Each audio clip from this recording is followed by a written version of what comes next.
Good morning and welcome. Thanks for attending, making sense of the inner workings of COVID digital delivery during COVID-19. I'm proud to be sitting beside Executive Director of the BC Dev Exchange, Ruben Carter, and Director of the BC Dev Exchange, Heather Remical. This is a really interesting thing we're working on. We're sharing the stories that we've learned from Sensemaker, a really unique tool for surveying, figuring out what the work and how it's been affecting the people who've been doing the work. So this in the Digital Delivery Network.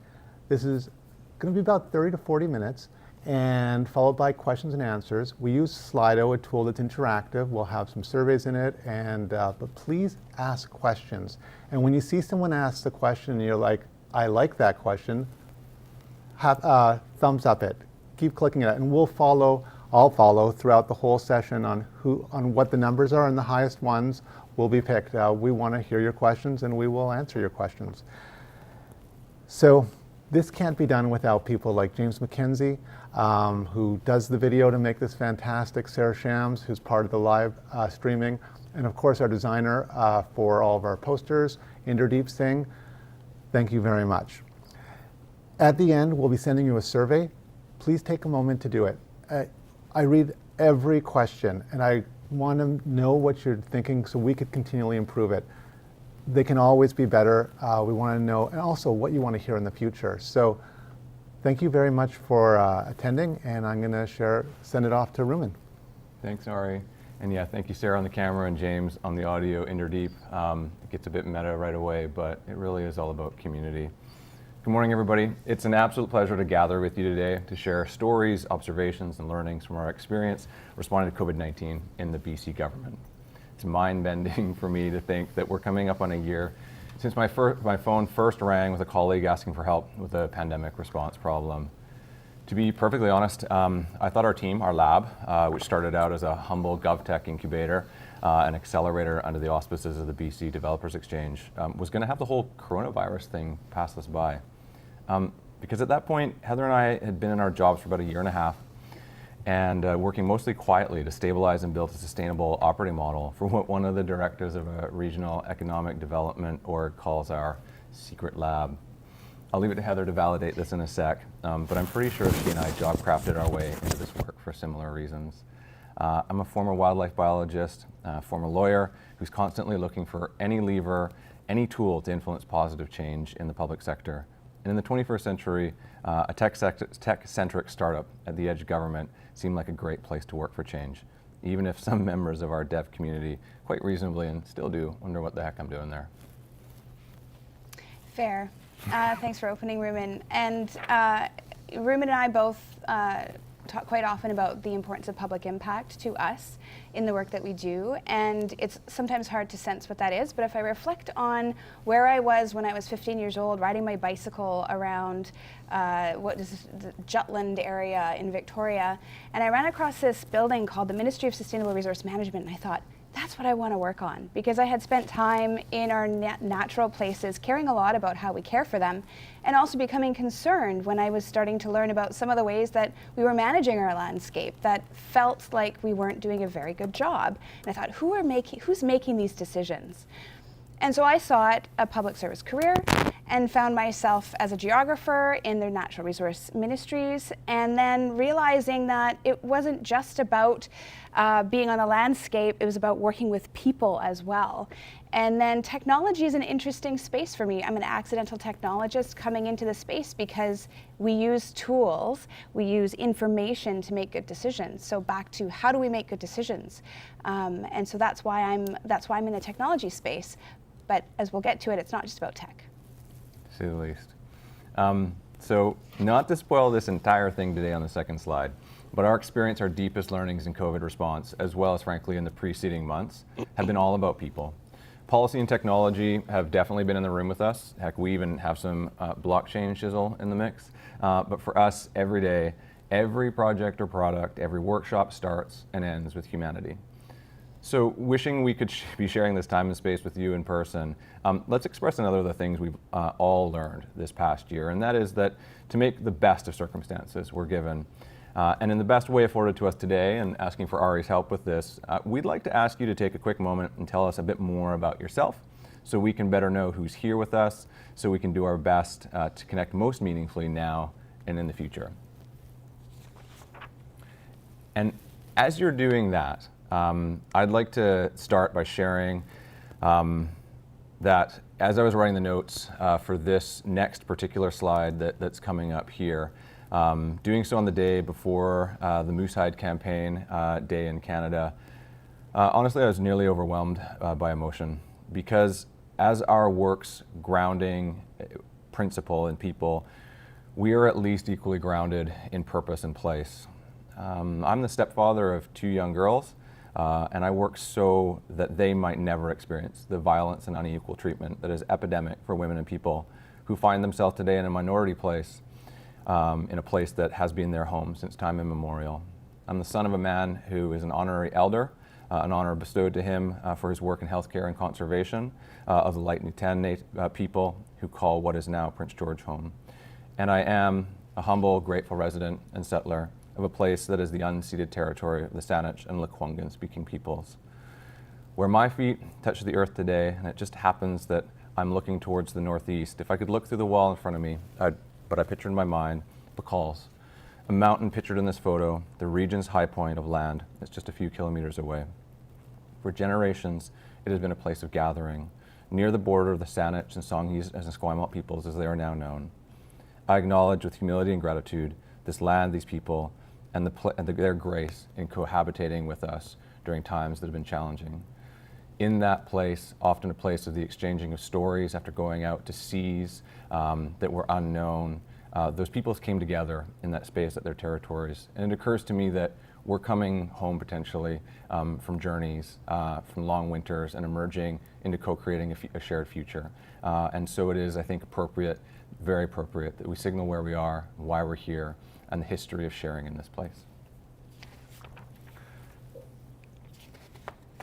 Do we have some poll results, Ari? We do. So, do you work in? So far, 141 people have responded, and 4% are in code, 20% are in tech. Policy creation is 8. Service delivery is number 1 at 30%. Operations 15, and other is 24. All right, so good diversity of folks working in different parts of service delivery, basically. Indeed. Yep. I think I'd self-categorize as other as well. As so other? Welcome to all the others. Absolutely. Okay, so to the task at hand and COVID response and the role that Sensemaking has played in it. If you'll indulge me just a handful more moments before handing over to Heather, it bears noting that this story started long before March. We don't have time to get into the details of that story today, but we promise that we're going to do our best to drop the secret part of our lab and do a better job of continuously sharing what we've learned along the way, as well as telling the broader story of how we got here. For now, let me just say that my BC Developers Exchange co-founder, as we cheekily refer to ourselves, Peter Watkins, reached out in late 2018 to say basically, help, I need people. Because Peter and his team had been doing a stellar job of innovating in digital infrastructure and procurement, and established a notional incubator for digital delivery teams. But those groups, foreshadowing, they and their 2 pizzas were sitting in a room together, but they weren't coming together as true teams, were failing. A high priority project had recently gone off the rails, despite all the marketing materials about Agile and DevOps and other sparkly things. We needed to figure out how to fix it. And Pete had a sense that I could bring the people to do so. And so I brought in the best person, the best team player that I know, Heather. And we started with the question above that's on the slide there, which still frames our work and today's workshop. What we saw when we showed up was people coming together around problems, which was fantastic. They were equipped with all the best tech. They'd taken some training in methods. They had the stickers on their laptops, just like the one that you see in the slide that's appearing now. But they weren't optimized to be producing. Why not? Because the word team is very easy to say, but to exist as one truly is very, very hard to do. So we started with asking questions, oriented around a new gathering we called an alignment session. We brought together everyone who really had, or thought they had, a role in the success of a project and put them in a room together. we very intentionally left titles outside the room and forced a focus on shared mission rather than roles. It got uncomfortable. It still gets uncomfortable. We asked people why they were there, how they were going to contribute to the mission, and what should be in a team agreement to guide their work. Going back to my comments a few moments ago about how we treat others and have historically, we had fierce conversation about the behavioral anti-patterns that would sabotage a project's success. So we made a few things non-negotiable in these team agreements. Radical transparency, no back channeling. The conversation happens in the room, not in the after chatter. Kindness, assume positive intent and show up with it. Respect, start with empathy and value what each person offers. And always, always work in the open so that so others can find you and help you. Shortcutting around the typical growing pains that they've already experienced. And then we left it to the nascent team to tell us what they needed. Most often, in every team agreement, the word coffee showed up. Every time. In service of this exercise, we asked participants in these sessions also to answer the question that's on the slide in front of you now. So as we come together today, we'd like to ask you the same question to help illuminate our shared experience and why the lessons that we share today and the underlying complexities of human behavior matter. Because we know these anti-patterns show up, especially when we're under stress, like the stress of responding to a pandemic. So we do have a poll for you that's running. Live. All right, so you've got some time to respond to that. I suppose we'll come back to what those results are, and the slides will still keep going. Is that okay? Yeah, okay. Great. Thanks, Heather. Thanks, Hari. So not to jump to the punchline, but shortly before COVID emerged, we'd established a body of learning and practice that began manifesting itself in teams like the Health Gateway team that was resident in our lab, which solved for a decades-old problem in 22 weeks. And so that team, truly a team that stayed together, was ready when our provincial health officer said that we needed a secure, privacy-protecting way to share COVID lab results and later vaccine statuses. How did they do it? Diana, one of our first lab operations team members, wrote this lovely blog about her observations and why the lab now works. The irony is that she wrote it pre-pandemic, but as a signal of how things have been going for us, we only just 2 weeks ago got it up on the internet. I think that it has in fact stood the test of time and experience, and I think the title and subtitle speak for themselves. But I invite you to read the rest when you have a moment, and we'll follow up with a link, but you can just search Exchange BC on Medium. Community, collaboration, sharing. These practices are at our core. And there's more to unpack about what we've been learning recently, about what shapes those practices. Because as we move on, there are lots and lots of shiny words associated with those practices. There's a few up on the screen now, but too often we gloss over the meaning, the competencies, the materials, and again, the intention, the hard, committed, and consistent effort that it takes that makes up those practices and living into them. We label them, but then we forget the people in their specific context that are key to creating community. And then we try to paste the labels all over the place. And now I'll happily hand it over to Heather to dig into some of the details. Thanks, Ruben. That was a fantastic setup. And I would say that leading into this next slide, you see something that might look familiar to you. Maybe you're good at playing pool. Maybe you're practiced at moving those nice shiny round objects around on a flat surface and having them bounce off of straight edges. I'm not particularly good at pool. But I do recognize that there are ways to get good at pool. You can have some teaching and training, and effectively moving those balls around on a table is a lot easier than working with people. But as I'm going to signal shortly, sometimes we frame the way that we work with people as though it were a pool table. So looking here, this is not a pool table. This is actually what we work with. This is a community pre-pandemic, obviously, sharing a Christmas potluck together. And inside each one of those humans, those round objects that we usually paint on diagrams, if you will, is a lot of complexity. And working with people that have skills and experience and intentions means that we have to be responsive to that. Yet, we still paint diagrams that make us look like we're objects, right? And so this is me being a little bit cheeky, sharing actually some insight into early work that we did at the Exchange Lab to sort of paint, what are we if we are a community, if we're in an ecosystem? And so you can see here the lab is the gray round circle. We're within a digital branch, if you will. And then there's a broader public sector that might be considered digital. And then there are these yellow orbs that represent other labs or organizations and agencies. And we also have touching the external to the BC public sector partners, our vendor partners, nonprofit partners, people that we interact with. Now, it's a nice diagram. It sort of shows kind of the ecosystem, right?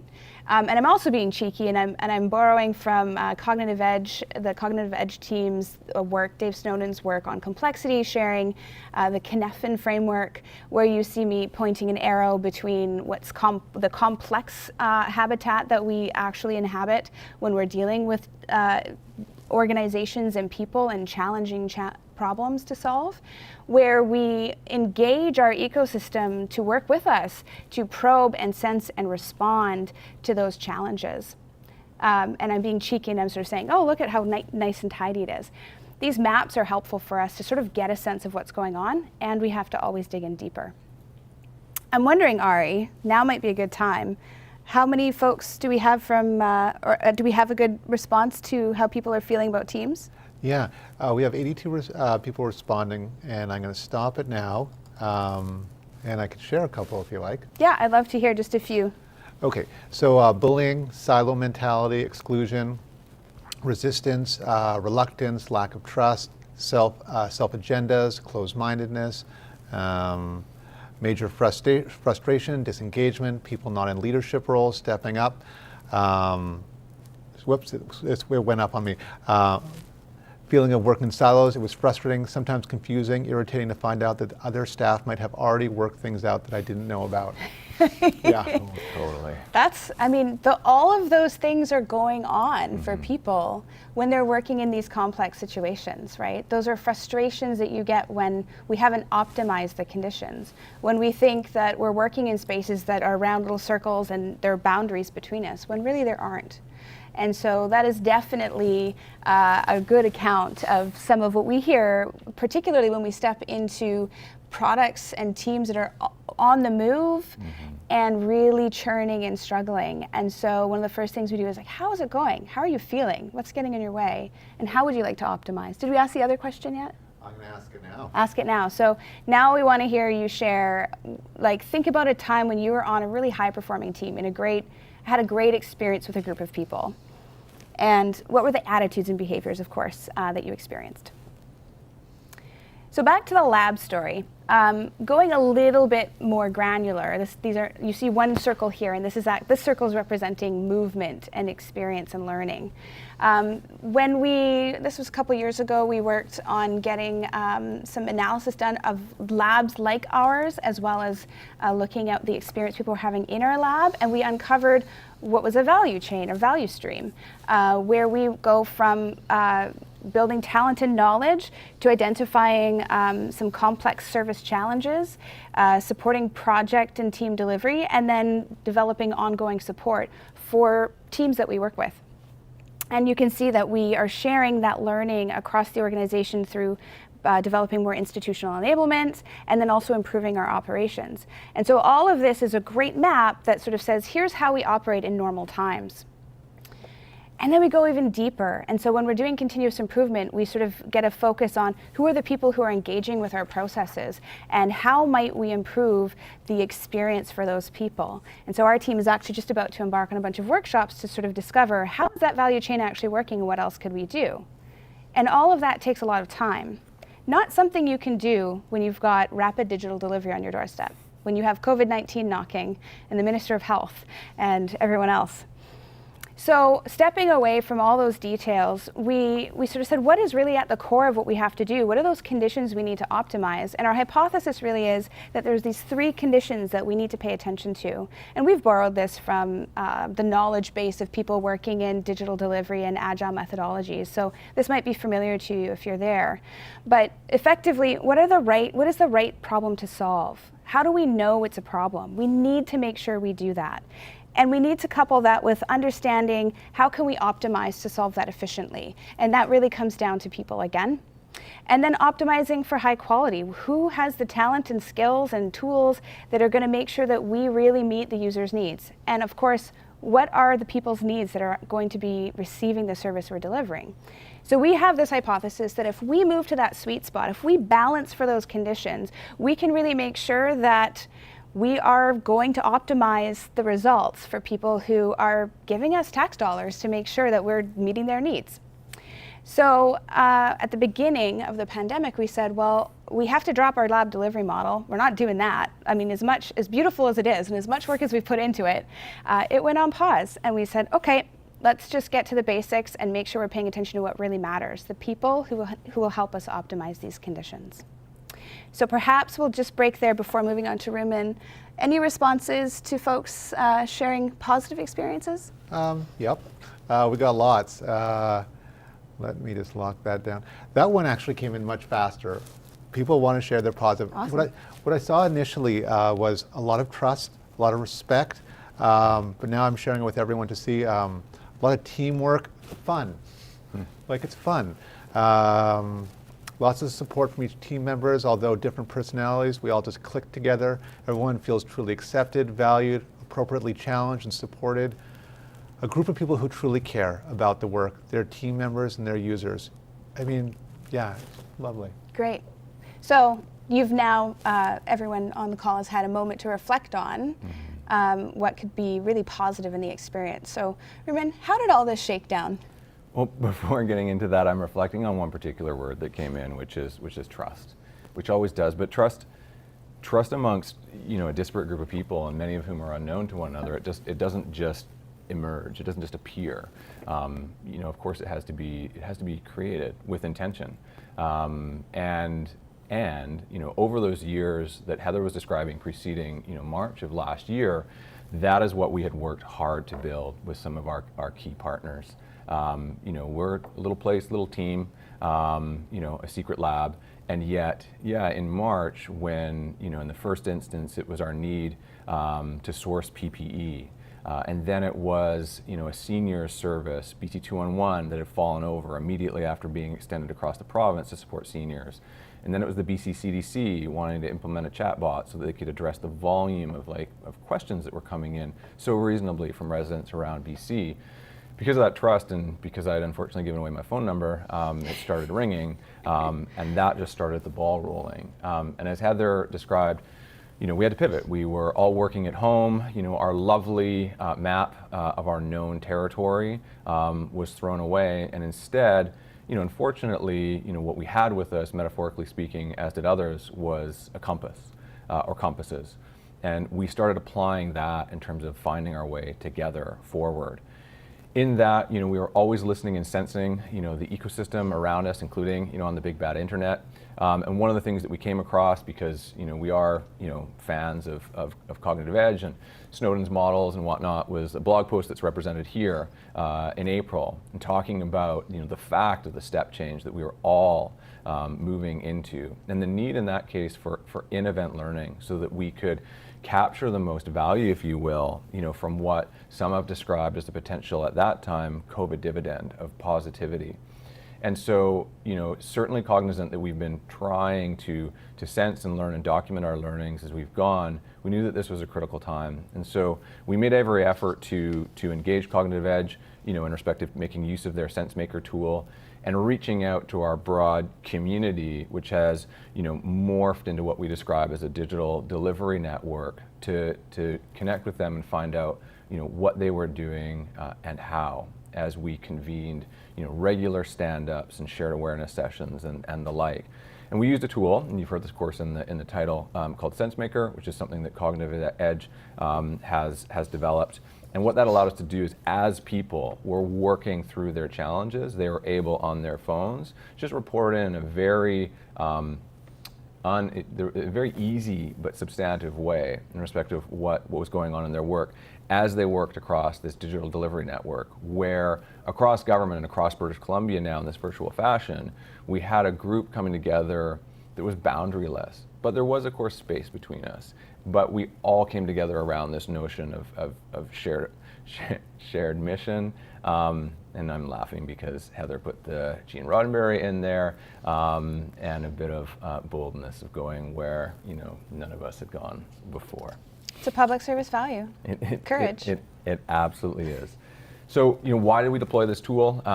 You know, because we wanted to learn, we wanted to build those stronger communities. We sensed at that time we were at the cusp of that step change in terms of, well, frankly, how the world operates, you know, not least our government and governments. And we wanted to apply more depth and rigor around these insights so that we might maximize that COVID dividend that I mentioned. So what came back to us? To be perfectly honest, it was rich, moving, and at times jarring. And, you know, coming up on your screen is one example of what a participant weighed in with. And well, in fact, I've heard this in the report outs in respect of where things haven't worked for folks. People that heard me speak before know that leadership is not something that I consider in terms of like stratifications and hierarchies. Leadership exists and can exist at every level. And you know, those leaders, those observers, if they lack a grounding in the ways that we are working, then that is going to lead to sub-optimization. So that's one of the statements that we received, and it was, as I say, a concern about what interferes with making positive results possible. We heard this a bunch of times, quite frankly, and it's part of the reason that we're so inclined to share what we learned today. So Heather, what did we learn? Wow, we learned, I mean, from the tool in particular, so I'm going to talk a little bit about Sensemaker, which in fact we deployed not exactly at the beginning when we were experiencing all these things. We didn't quite get there. It took us a little while to get it in place. I'm going to own this one, and there's an irony in this as well, as we were moving quickly. Friends, it took us 6 months to enter into a contract to enable us to use Sensemaker, and that's another one we'll unpack another time. Yeah, I mean, we had a lot going on. Yes. And it was still, we were working with other partners in the public service. So we're actually really grateful to our friends at the PSA, the Public Service Agency, who managed to get this in place with Cognitive Edge. And we had a really great cohort with BC Wildfire Service, the PSA, and then our team. And we had an opportunity to pilot this. So keep in mind, this is a pilot, okay? And we were all learning how to do this, this analysis of different ways of looking at the experiences people were having. So what you see on the screen here is the results, a word cloud, if you will, which this tool outputs for us, that takes the popular words from the stories that people were telling us from their experience in the digital delivery network. So our focus was on people in the delivery network who were really hands-on with getting some significant public service challenges addressed related to COVID. Team, right in the middle, no surprise. And you'll see things like problem, people, service, working, really just a quick pulse check of some of the things that were top of mind. One thing that was really excellent about this tool is that it gives us an opportunity to enable people just to tell us, just to share what happened for them that was important or that had meaning in that experience. And so what we did is we shared that sort of the hypothesis that we shared earlier around the conditions we wanted to create. We said, this is what we were trying to do. You actually entered into this network and had an experience delivering on a digital service delivery challenge, and something happened during that experience. Tell us about it. Positive, negative, anything. And then we asked them to identify with a character, a blob character, if you will, to sort of say, you know, based on the story, who represents who you were. And so you can see actually from the data, there's quite a few folks crossing that bridge successfully and celebrating. And that was curious for us. We thought, what is going on here? And because we used a tool that enabled us to look at the details in the complexity of the stories people were telling, which were anonymous stories, but they were shared in a way that we could really understand what was happening for that person, we were able to get really great insights. So a few demographics, 51 responses. It wasn't a huge survey. Again, it was a pilot, and we were really tapping into a specific part of our network that was this network that we had organized to gather regularly and share insights. Most folks were in excluded positions.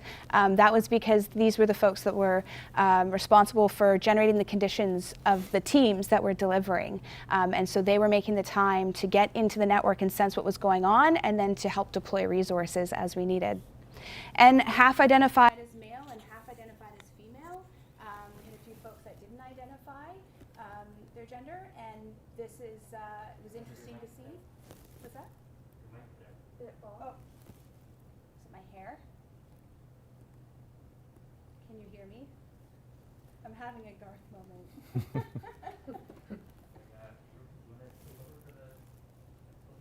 You bet. I think it's your baby interfering.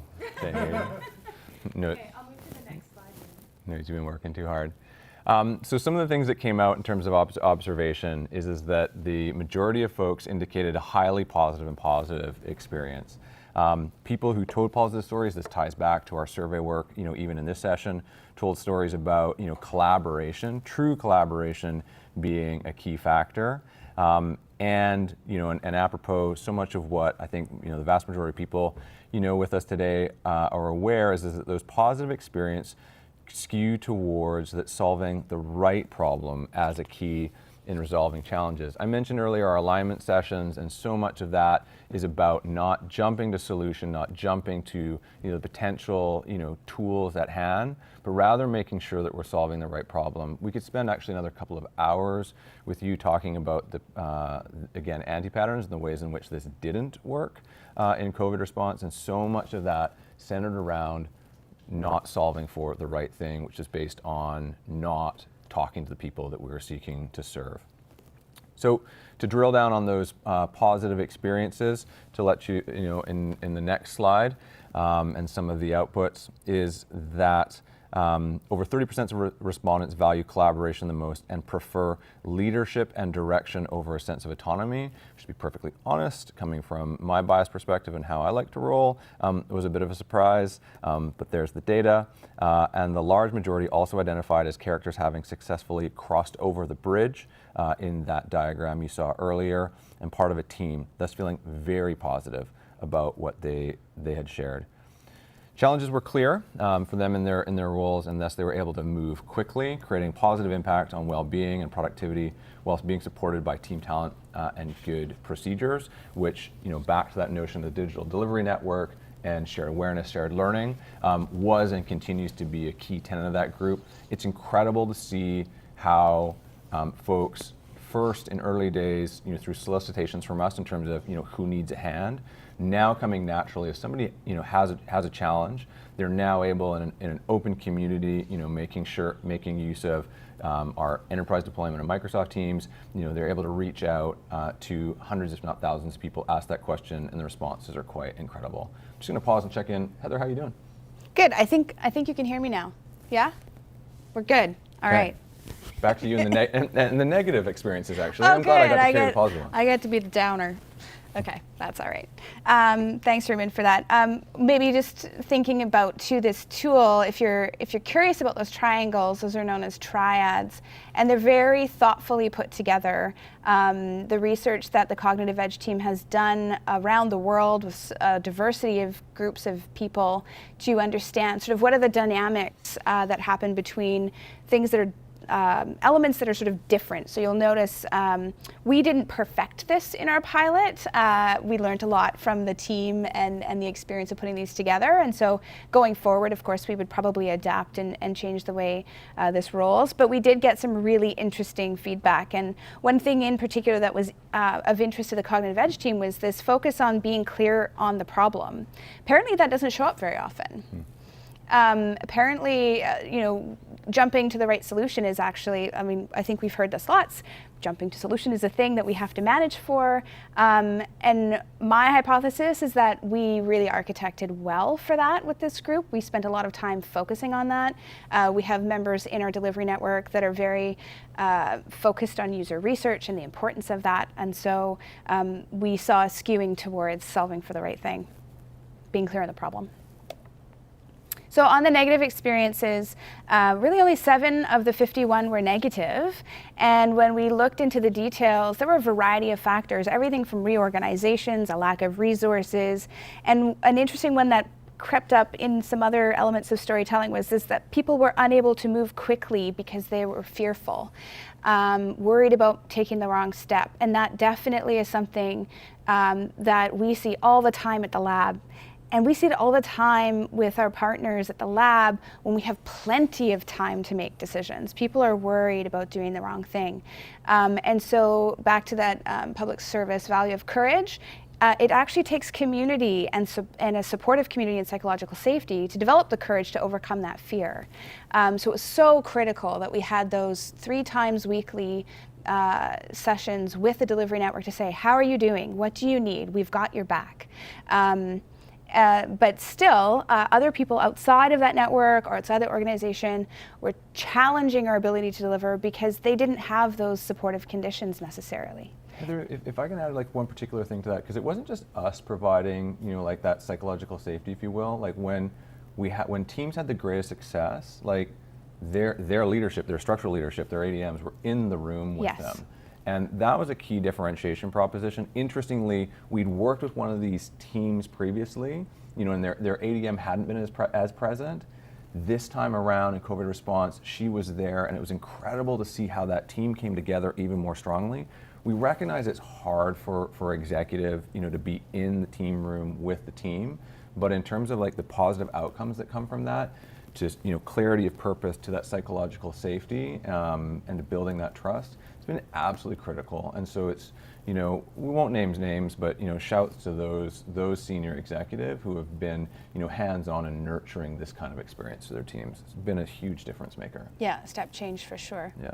And so then when we think about the practices that we have in place to enable those senior leaders to be present across the public service in our hierarchical organizations, I think that's a good question we have to ask going forward is how do we enable those folks who care a lot about delivery and supporting their teams but don't necessarily have the conditions, the time necessarily, or the processes around them to enable them to do that. Totally. So it's very much, we're all, at all levels, we're figuring out how to make this work better. And we're in the middle of it. It's these systemic issues are myriad and consistent. And it's like we peel away layers of the onion and expose more barriers, more challenges, which is great. And again, apropos of this, we're getting the data to help us understand like where those opportunities for force multiplication exist. Totally. So you can see here a few other points on what we learned. Guidance and frameworks was an interesting one for folks that had negative experiences. They wanted more guidance, they wanted more frameworks, they needed a bit more of a map, if you will, around how to navigate. And so we're taking that into consideration as well. Then there was this curious character. I actually just zoomed in on this one because I'm like, wow, there's a lot of people walking that tightrope. And if you think about the number of people we had, the number of responses we had. And I thought immediately, oh, these are folks that are not having a good time because I don't like tightropes necessarily. I mean, maybe I do a little bit, but not that much. And so one negative response though, and the rest were positive and one was even highly positive. So that really was an interesting finding that this particular tool sort of allowed me to dig into. And when I scoped in on just that part of the diagram, I could see the responses were skewed to the right around moving quickly. We had to move quick. There wasn't really a choice, but it wasn't necessarily a bad thing. There were other conditions around moving quickly, walking that tightrope, that enabled a person to have a positive response or positive experience. And as we saw from the previous results, the positive experience really was generated. You could walk a tightrope because you actually had a safety harness, right? You had the team, you had the community around you. Change happens at the edges and maybe more slacklining for the BC Public Service. Yeah, okay. So briefly, Submarine Insight. So as you're sensing, there's lots to explore behind the stories. We only had 51 responses. But if you think about all of the things that are happening in this complex ecosystem that we work within inside of government, and that transits beyond our boundaries to our partners in the vendor community who are also really passionate about solving some of these problems, who are involved in GovTech, as we call it, or are interested in participating in this because they care about their communities. There's so many other stories we could be exploring to sort of say, what would be the conditions that we need to pay attention to optimize for? And so we do have a better sense of the factors that align to create positive and negative experiences. It's really just to start. We think we have more work to do in sensing the complexity. And we really still need to explore these results more deeply with the network as well, so we can make this information available and explore those stories. So recognizing time, we're getting pretty close to where we want to open up for questions, but we do have a little bit left here in terms of where to next. I think I've covered it. We're sort of moving into the space of saying, what else can we do to understand what's going on? And so that delivery network, our corporate service partners, including folks in the Government Experience Division and Service BC, Lean BC, we've got all our program areas and government agencies who are progressing and building their own digital services, who are really digging into this the complexity and adapting to it. There's a lot of learning to do, and so bringing those folks together is really what we're trying to do next, to sort of say, how can we have coherence around understanding what's going on? And I think, Heather, like as a closing point, when you mentioned that network, just want to make clear that, you know, and as I see a message from our Up Island friend, you know, in the Government of Canada, Frank, saying that he had a technical challenge, so he couldn't join. You know, we know that we have, you know, friends and allies, you know, across the country and beyond. We know we have some of our friends from Cognitive Edge that are with us today. We're going to continue walking, you know, our talk around doing this in the open, you know, the best that we're able to do, and we want you all to be part of this learning experience as we go. We'll commit to continuing to, you know, share the maps of the new territories that we explore, but more to the point, you know, we'd love to work together with you to have those compasses in hands so that when change occurs, as it invariably does, we have the equipment that's required to be able to respond to it.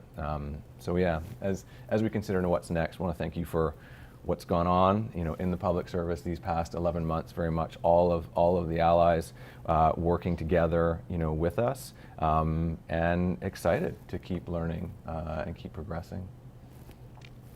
Last note here, the tool is great for helping us, and we're pretty good at sense making when we practice it as well, right? And so back to the conditions we created, while there were some interesting insights we gained, there weren't too many surprises from the data because we worked really hard at generating sense making within the organization on a continuous basis. You can't always craft those conditions. You don't always have the permission to go there necessarily, but we certainly feel that the more you can do things like have retrospectives and think about how things have gone and improve team process, you know, embedding laughter so that people do feel safe and can trust each other. I don't know, I just put laughter there because there was always laughter despite the stress, and inclusion, of course, giving kudos and storytelling. These are practices that just grease the wheels of sense making generally, I think.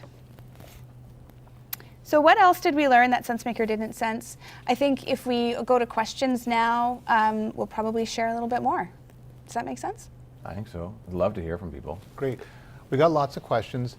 Please keep asking questions. We'll do our best to answer all the questions in 17 minutes, but if we don't answer them, we will communicate it in some way, whether it be a podcast, a blog, in our Medium, somewhere. So ask them here, or if you're like me and you don't have a question until after you go for a walk, put it in the survey and we'll still come back to it after. So I'll start with the first question. It's from Davis. What are the biggest digital mindset shifts you're witnessing in response to the COVID-19 digital work? And what will be the long-term impact of these shifts in BC? Good question, yeah. Davis. Is that Davis recently of BC, now of Alberta, I wonder? I'm hoping it's that, Davis. Hi, Davis. If it is. Nice to hear from you. Whoever the Davis is. But, biggest mindset shifts?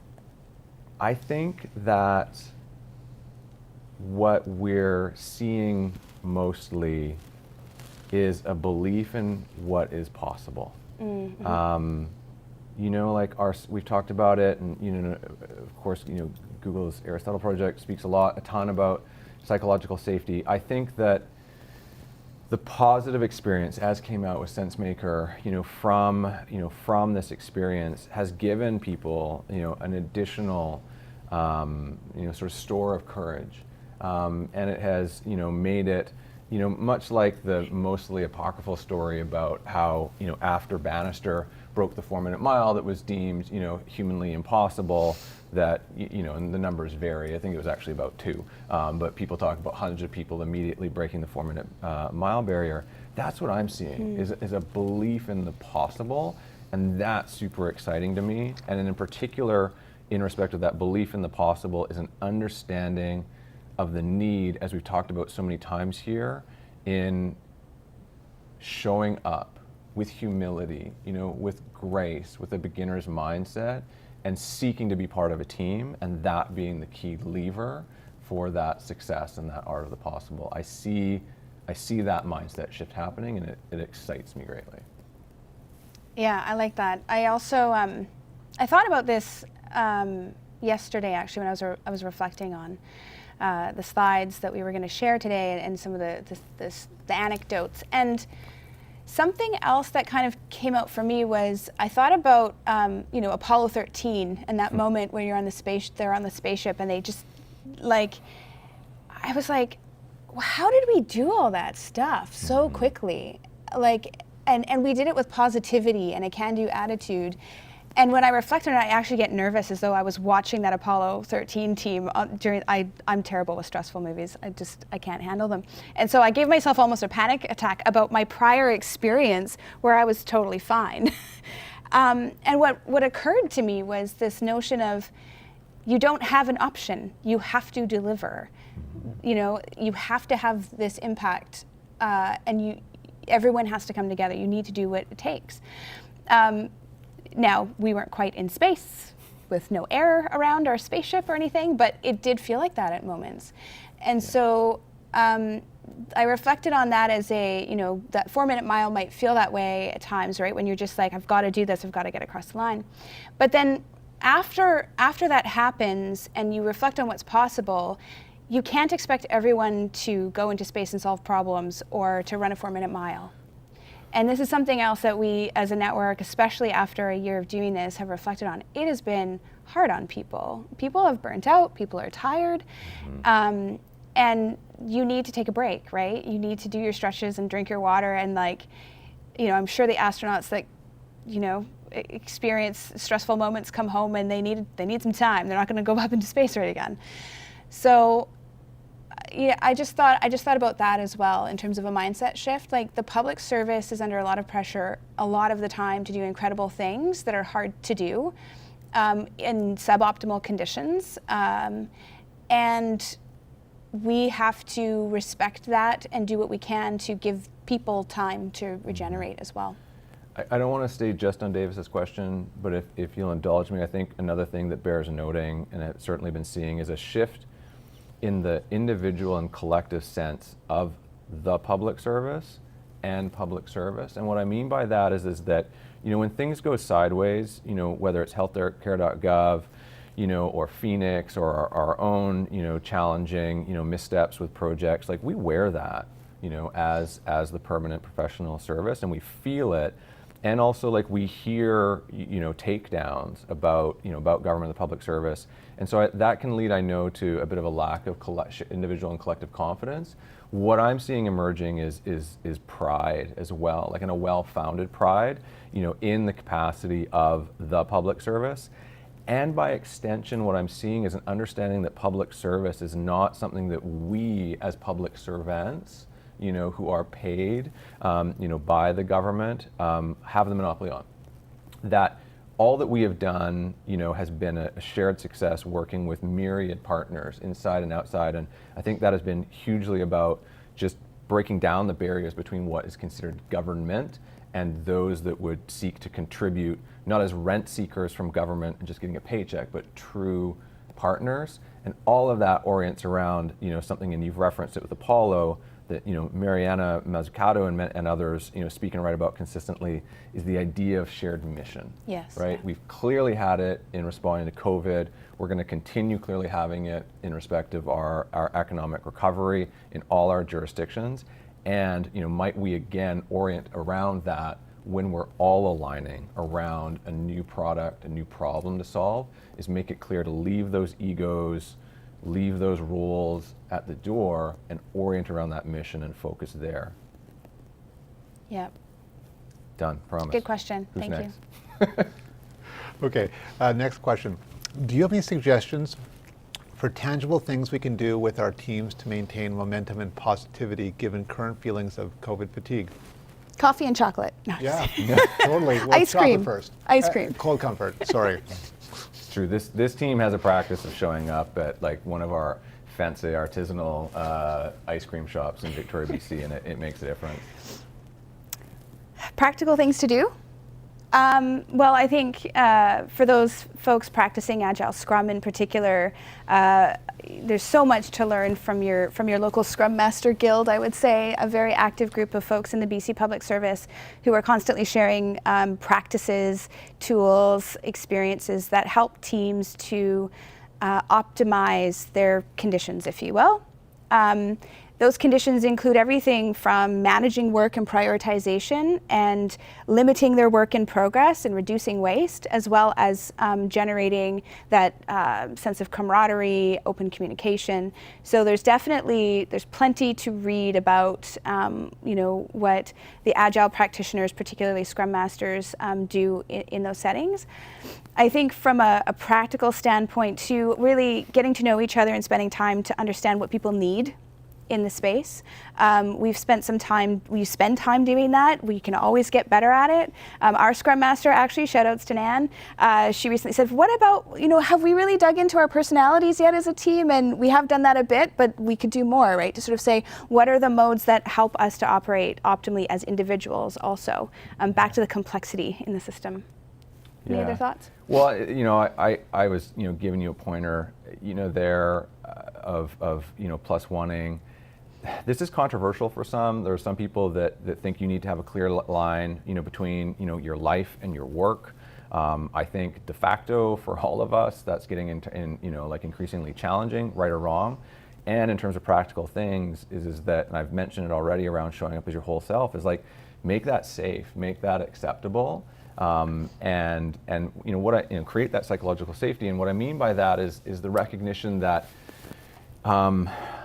we're all going through, especially now, incredible challenge, outside the workplace. We're juggling kids and we're juggling healthcare concerns and we're juggling being away from our families, and that can't be denied that comes into the workplace. And I think we need to make it safe to share, those experiences and then have the kindness and grace again to support our teammates in that. And some of the practical things that I see teams around us doing, like shouts to the DevOps container platform team, they start their meetings with breathing exercises, and a grounding. And I you watch them just beautifully down-regulating before, as they get into their meetings. They have a games night every week, that they do on their own time, to connect as human beings.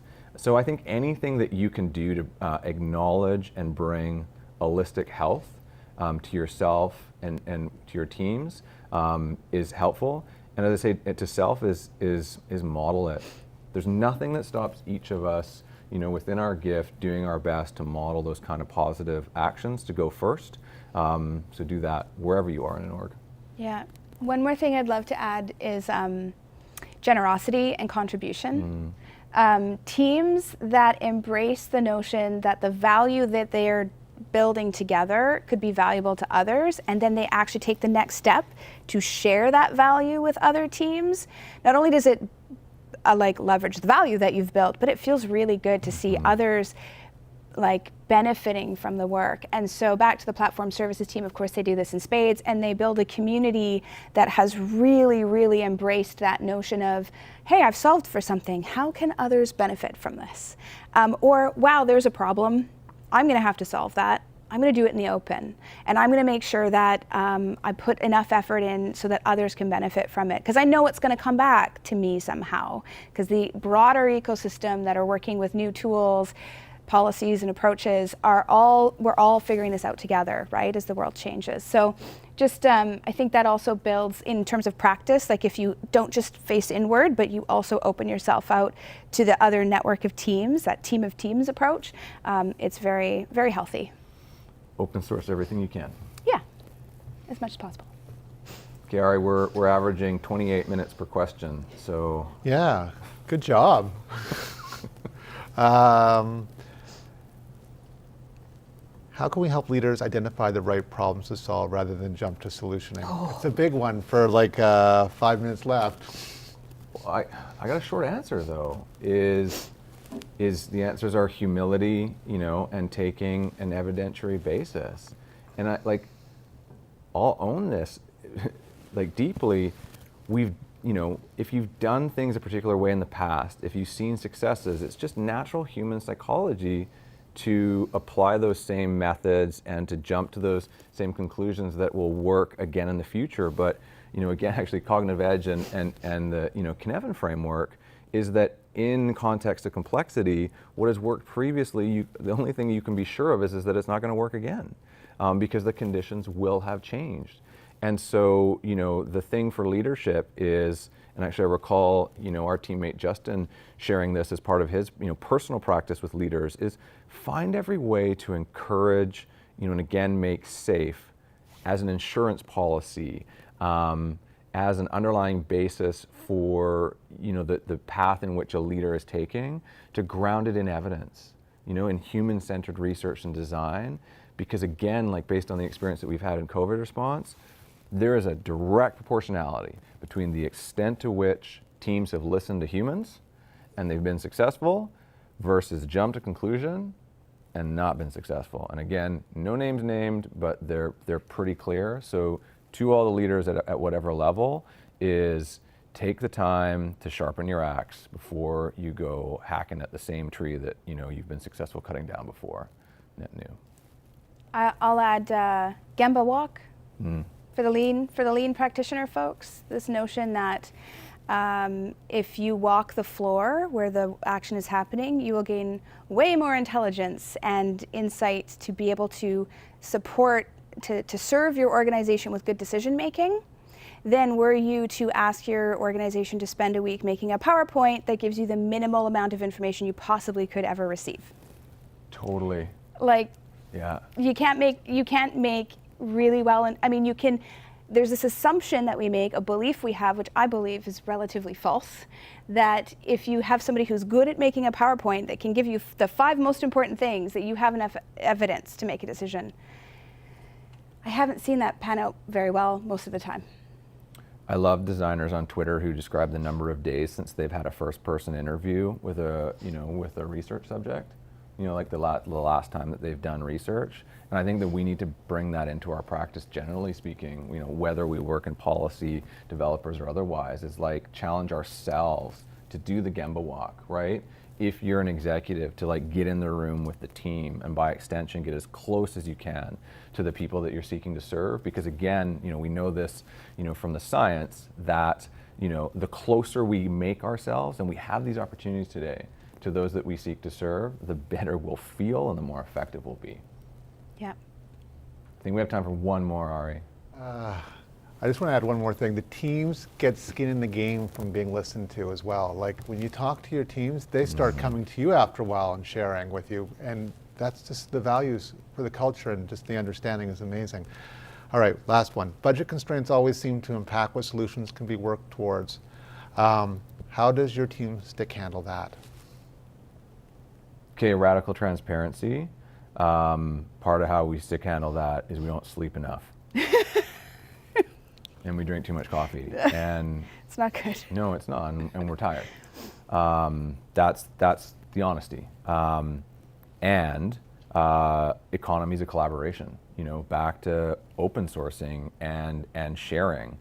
And back to earlier comments about having the courage to share the work that you're doing while it's in progress, because despite the uniqueness of every next project or product, there are patterns that others have experienced that they can help you navigate with the compass that they've developed. You know, and then by extension, and this is, you know, like shouts to platform approaches to, you know, to government delivery, is we don't need to like build our like bespoke thing every time. Like the Pareto principle is that like the 80% is actually relatively easy to get to and is shareable. And so we can get those economies of collaboration by working in that way at the technical level, at the process level, and the human level. I'm going to close with thanking 324 people for engaging. If you saw it and you liked it and you're like, I have a colleague who'd like it, it's recorded on the YouTube channel. Our YouTube channel, we've done COVID protocol, we're 6 feet away from each other, and please, please, please fill out the survey. And if you have any questions that you weren't able to ask and you thought of later, add them into your survey. We will communicate all of the responses. Thank you so much for joining us today. Thanks, everybody. Thanks, Ari.